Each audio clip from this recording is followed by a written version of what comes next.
this a person according to the law? At that time. Right. No, even now. I'll prove it to you according to the law. How about 1 day before? How about 1 hour before?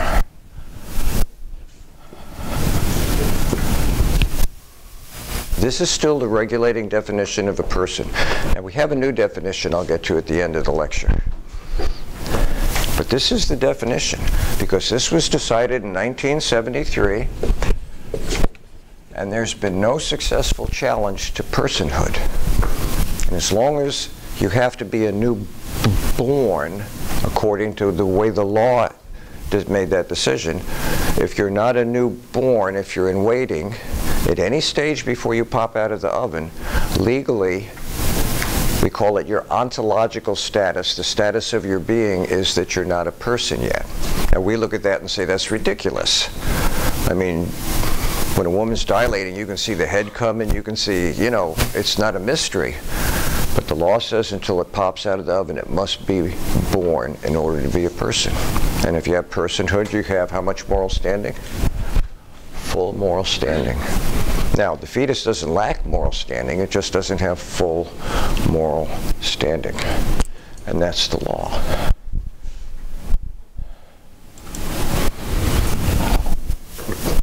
So if you're alive, if you're newborn, you get full moral standing. What happens when you die? Well, you're dead. Does that imply that you lose full moral standing? No. I may not like my neighbor and he drops dead in my yard. I can't hook him up to the back of my truck and, you know, take him for a ride through town.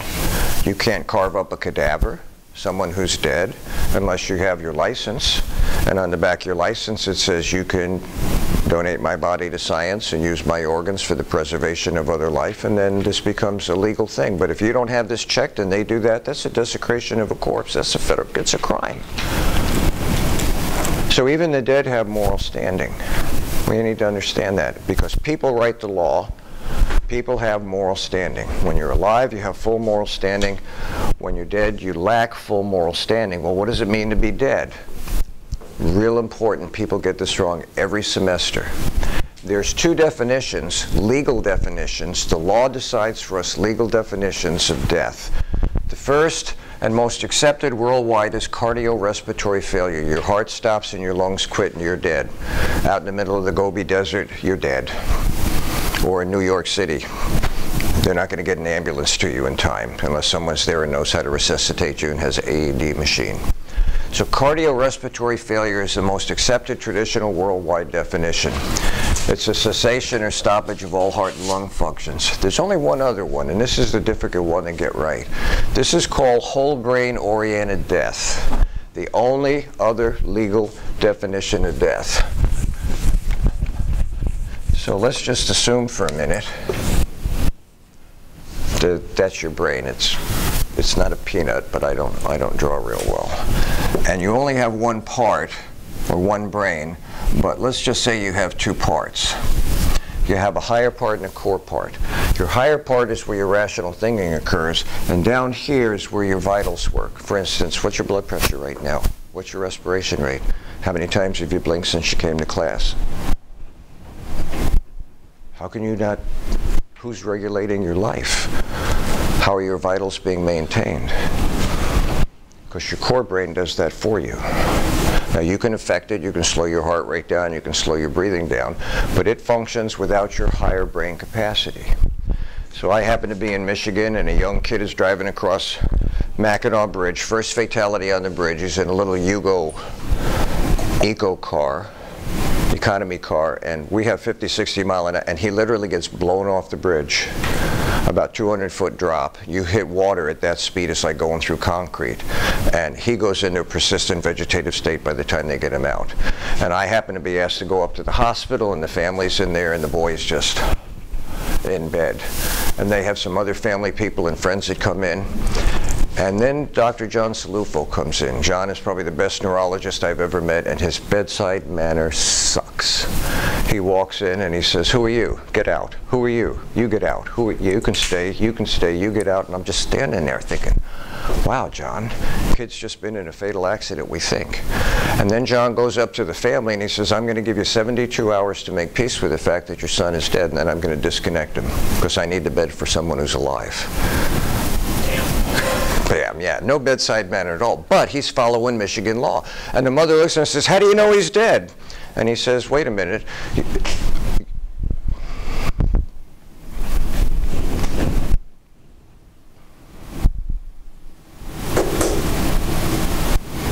You know how you get an eyelash in your eye? John goes over and he takes tissue out, and the kid's laying down, and he peels his eyelid back, and he goes blink, blink, blink, blink, blink, and what do you think the kid does? Nothing. Nothing. His higher brain is dead. He's in a persistent vegetative state. His core brain, or core part, has also ceased. He's got no vitals. He's got absolutely no response. He is suffering from what's called whole brain oriented death, the only other legal definition of death. So under this definition, it has to be both cessation of higher brain and core brain? Both. The cessation or stopping of higher brain functions and the stopping of core brain functions. Now, here's the weird thing about the law. If your higher brain quits, you're not dead according to the law. You're in a persistent vegetative state of irreversible coma. If your core part stops, you're dead. But the law doesn't allow for that. The law says both. So we have, is it EEGs, your medical people, or EKGs? EKGs if you're heart. And we can decide if you have any brain pattern or whatever. And when this flatlines, you've lost that capacity.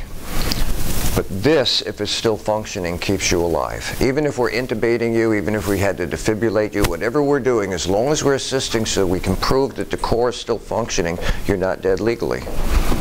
That presents a problem. What problem does it present? Go ahead.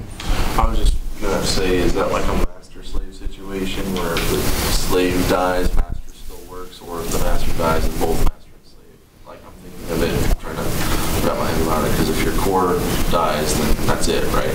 Correct. Completely. But the definition, the law defines life and death. That's what we have to deal with. It doesn't make sense to us. We have to deal with this. The law defines life and death. We know if the core brain stops, or part, you're dead. Okay, but the law says we have to have proof that both have ceased to function, and we call that whole brain oriented death. But it's not be able to... Take the court to court, or get your hand on the mechanism of the law and straighten out their thinking, because their thinking is screwed up. And the point is that you can have higher brain death but still have core function. Correct. And you're technically alive. Right, right. But if your core dies and your higher brain function, but you're dead anyways, because your core brain function is going to... Right, but I'm almost, go ahead. So why in Michigan was he considered dead? They wanted him to come to terms if only his higher brain was dead. No, his core was too, and he took that tissue and he had no response at all. You and I would flinch out of our head. Even if his higher brain... No response at all. And the law said that they had to vacate the bed in 72 hours so they could deal with people who were still alive. Just because this is the law doesn't make it right. We talked about we talked about the status of morality. It does not make it right just because it's the law, but the law is the law. The law is the framework that we have to live within. If the law is not right, change the law. But right now, this is what defines life and death. You need to be born to be a person with full moral standing, with those three exceptions. And you have to be either the complete cessation of lung and heart function or whole brain oriented death. You cannot have just one. It has to be together, people. Kind of like stuck together, you know?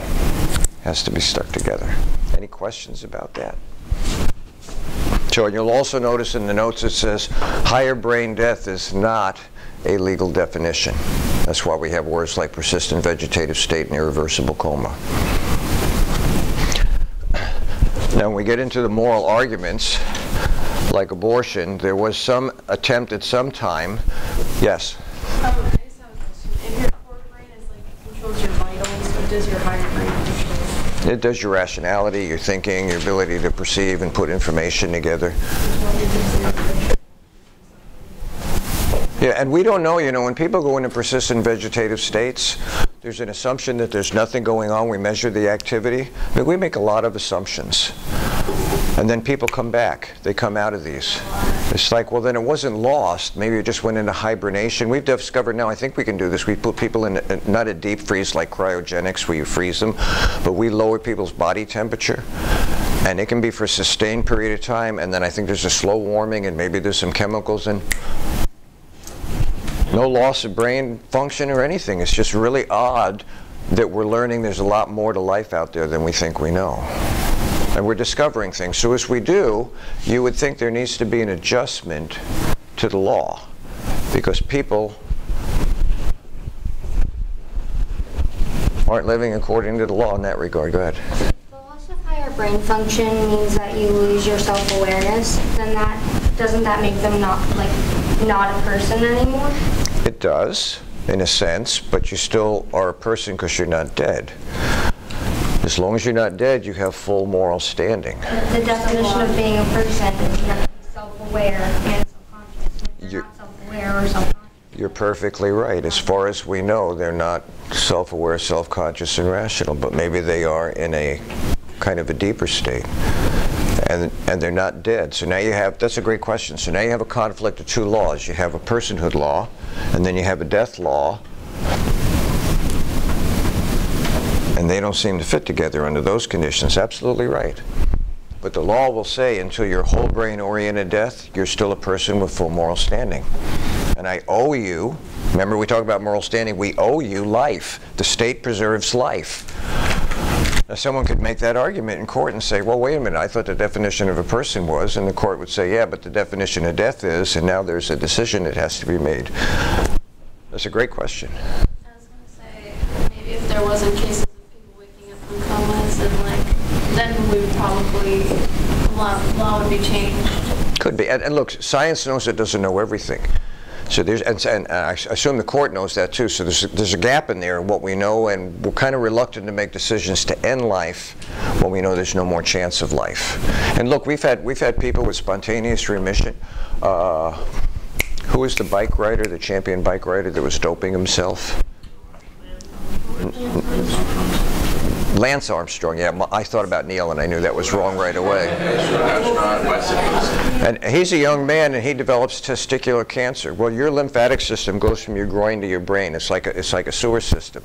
And so he develops testicular cancer. It works its way up to his brain. He's in stage 4 cancer. And one day, it just goes away. And medicine goes, what? And they test him and it's gone. You can call it a miracle, you can call it spontaneous, whatever you want, it goes away. And we know it happens. And we don't know, how do you know beforehand? There's a friend of mine, he went into surgery and he died on the operating table. And There's a term for that. Say again?